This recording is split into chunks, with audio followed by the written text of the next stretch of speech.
At least అంత maturity లేదు కాబట్టి పిట్టకథల రూపంలో అన్న చెప్తే మీ బుర్రలకి వెలుగుద్దేమో అని ఆలోచిస్తాను. నా జగన్మోహన్ రెడ్డి గారిని అడగడం ఎందుకు, మీ లోకేష్ అన్నను పోయి అడుగు. ఈ రాష్ట్రంలో మొన్న కూడా ఒక మైనర్ బాలిక మీద రేప్ జరిగింది కదా, వాడు డ్రమ్ములో పెట్టాడు. అది తెలుసా? మనం ట్రూర్ వేస్తున్నాం కాబట్టి తెలియదు కాబట్టి నేను చెప్తున్నాను. అందుకని నేనేం చెప్తున్నానంటే ఆడబిడ్డల పరిస్థితి బాగాలేదన్నా లోకేష్ అన్న. సేఫ్ హ్యాండ్స్ అని చెప్పేసి ఎవడోడు పట్టి ఏదో కామెంట్లు చేస్తున్నాడు. ఏ సేఫ్ హ్యాండ్ లేదు, ఇవాళ సేఫ్ హ్యాండ్ పోయి డ్రమ్ముల్లో పెడుతున్నారు అని చెప్పేసి మాట్లాడండి. 180 జీవోలు వచ్చాయి, ఒక్క జీవోని రిలీజ్ చేయమనండి. మా పేపర్లో రాలేదంటే మీ పేపర్లో ఎందుకు వేస్తారు? మీకోసం మీ పేపర్లో ఎందుకు వేస్తారు? మా సాక్షి పేపర్లో వచ్చింది. బిఎస్పీ వెంచర్స్ ఫ్లైట్స్, దానికి హైదరాబాద్ ఎయిర్లైన్స్ చాపర్ లో ఆగస్ట్ లో దాన్ని కొనడానికి స్టార్ట్ చేశారు. అది ఎప్పుడు కొన్నారు, ఆగస్ట్ లో ఎందుకు కొన్నారో తీసి బయటికి నేను చెప్తున్నా కదా, ఏ ఎయిర్లైన్స్ చెప్తున్నా కదా, ఏ ఫ్లైట్స్ చెప్తున్నా కదా, ఎందుకు తీశారు, ఎందుకు కొన్నారో చెప్పండి. మీరు అవి చెప్పరు, ఎందుకంటే మీ విషయాలకి సంబంధించి దుడ్లు అంటే డబ్బులు అంటారన్న విషయం నాకు కూడా తెలుసు. అంత తెలియని వాళ్ళు ఎవరు లేరు. మరి పుష్ప సినిమాలో డైలాగులు ఎందుకు చెప్పారు?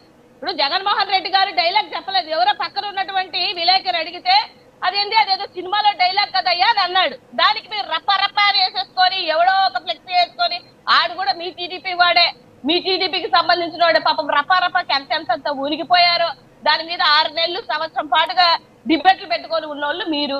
నిన్న రాంబాబు గారు కూడా ఇలాగ అన్నారు అని చెప్పేసి ఇదేదో సినిమాలో అన్నట్టు. మరి మీ హీరో, మీ నాయకుడు కూడా చెప్పేది ఏంది? సినిమాలో డైలాగులు కాక ప్రవచనాలు ఏమన్నా చెప్తున్నాడా? లేదు కదా. ఇప్పటికీ చెప్తా, ప్రజలకి కావాల్సింది ఇది. మీ నాయకుడు లండన్కి వెళ్ళాడా, అక్కడ బ్రేక్ఫాస్ట్ చేశాడా, ఇక్కడ వచ్చాడా, ఇవన్నీ అవసరం లేదు. ప్రజలకి కావాల్సింది ఏంటిది? సంక్షేమం ఇస్తున్నారా? నిన్న చూశాను అసెంబ్లీలో ఏం చెప్తున్నారంటే 1500 రూపాయలు ఇచ్చేస్తున్నామంట. ఎవరికి ఇచ్చారు, ఎప్పుడు ఇచ్చారు? ఏ ఆడబిడ్డ అకౌంట్ లో పడ్డది ఒక్కసారి చూపించమ్మా. ఎవరు మన సజ్జాజయ్ గారికి అడుగుతున్నాను, ఒకసారి చూపించండి. 1500 రూపాయలు ఏ అకౌంట్ లో వేశారు, ఎవరికి వేశారు, ఏ ఆడబిడ్డకి వేశారు?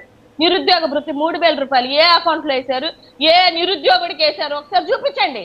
సూపర్ 6 లో ఇప్పటి వరకు 2 పథకాలు టచ్ కూడా చేయలేదు. మళ్ళీ మీరు వచ్చి శుద్ధ పూసలాగా నీతి మాటలు చెప్తుంటే, సబ్జెక్టే చెప్తున్నా, నీకు అర్థం కాల, సబ్జెక్ట్ తెలుసుకో.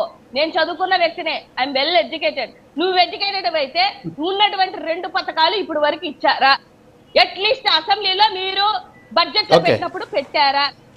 ఎంత మందికి ఇచ్చారు? ఇప్పుడు వరకు 2 సంవత్సరాలు గడిచింది కదా, ఎంత మందికి ఇచ్చారో కూడా చెప్పాలి కదా. ఏమీ చెప్పకుండా హాఫ్ నాలెడ్జ్ తో మాటకొచ్చి జగన్మోహన్ రెడ్డి గారు రావాలి అని చెప్పేసి